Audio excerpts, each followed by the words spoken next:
근데 그 기간 동안 경호처 직원들의 이 마음고생도 굉장히 심했을 것 같거든요. 엄청났겠죠. 네, 이 경호처 직원들이 사실 대통령 경호처 직원이다 하면 그동안 얼마나 사실 본인의 직업에 대한 자부심과 자긍심 또 책임감을 갖고 일하는 사람들이겠습니까? 근데 이번에 이런 사실상 사병이 아니냐는 얘기를 듣는 상황까지 왔을 때 굉장히 갈등이 많았을 것 같은데 그렇습니다. 그런 영향이 있겠죠, 오늘 이 대응에는. 그 영향이 절대적이었다고 저는 생각해요. 네.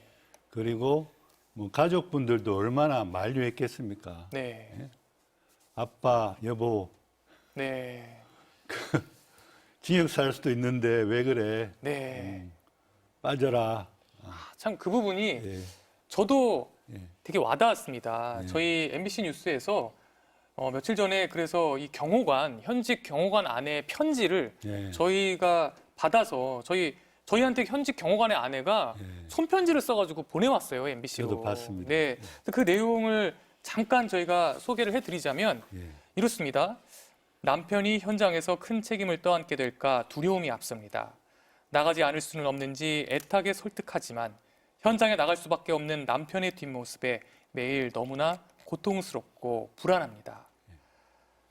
이런 그 부인의 마음 얼마나 제가 절실했겠습니까? 거기서 보도가 나왔지만 중화기를 무장해라. 권총도 아니에요. 더 큰 중화기를 무장해라. 총이 아니면 칼이라도 써라. 이런 얘기가 나왔다는 소식이 전해질 때마다 그 가족, 친구, 뭐 부모, 부인, 뭐 남편 얼마나 정말 애가 타고 정말 얼마나 두려웠겠습니까?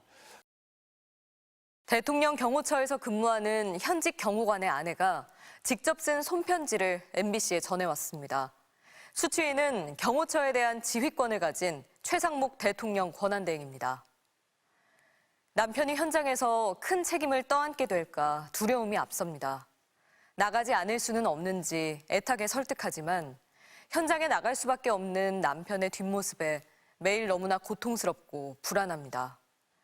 다치는 사람이 나오는 것을 피할 수 없는 것 아닌지 그런 끔찍한 상상들이 머릿속을 떠나지 않습니다. 지옥 같은 마음이며 변함없는 상황에서 내일이 온다는 사실은 또 다른 고통입니다. 부디 이 길고 긴 상황을 끝낼 결단을 내려주십시오. 저희 같은 평범한 가족들을 포함한 모든 국민들이 더 이상 불안 속에 살지 않도록 대통령 경호처가 제자리를 찾도록 힘을 보태주시길 바랍니다. 이어 윤석열 대통령에게도 말을 남겼는데요. 모든 이들이 하루빨리 가족의 품으로 돌아올 수 있도록 책임 있는 행동을 보여달라고 호소했습니다. 윤석열 대통령 체포영장 집행을 현장에서 막았던 대통령 경호관은 당시엔 조직 논리에 따라 막아야 한다는 분위기가 컸지만 곧 동요가 됐던 것 같다고 경호처 분위기를 전했습니다. MBC 취재진과 만난 자리에서 2, 3주씩 상황이 길어지고 당직하고 쉴 때도 마땅치 않다며 특히 명분이 약해지다 보니 지쳐가는 상황이라고 설명했습니다. 법적으로 공무집행방해가 되는 걸 경호처 직원들도 다 알고 있다면서도 다만 충성조직이다 보니 명령을 거역하기 어렵고 반발할 수 있는 분위기가 아니라고 전했습니다. 대통령 2차 체포영장 집행이 시작되면 스크럼 정도 짜고 그 이상은 하지 말자는 얘기가 나온다며 전 직원 보이콧이나 연가를 내고 참여 안 하는 방안도 거론된다고 했습니다.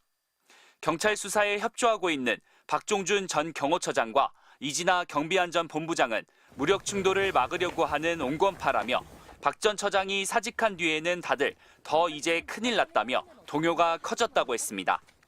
김성훈 경호차장과 이광우 경호본부장은 그구들이 생각하는 걸 똑같이 생각하고 진심으로 믿고 있어서 강경하게 나온다면서 김 차장이 체포되기를 경호처 내부에서 다 원하고 있다며 김성훈 차장 체포영장을 경호처 직원들이 막지 않을 것이라고 했습니다.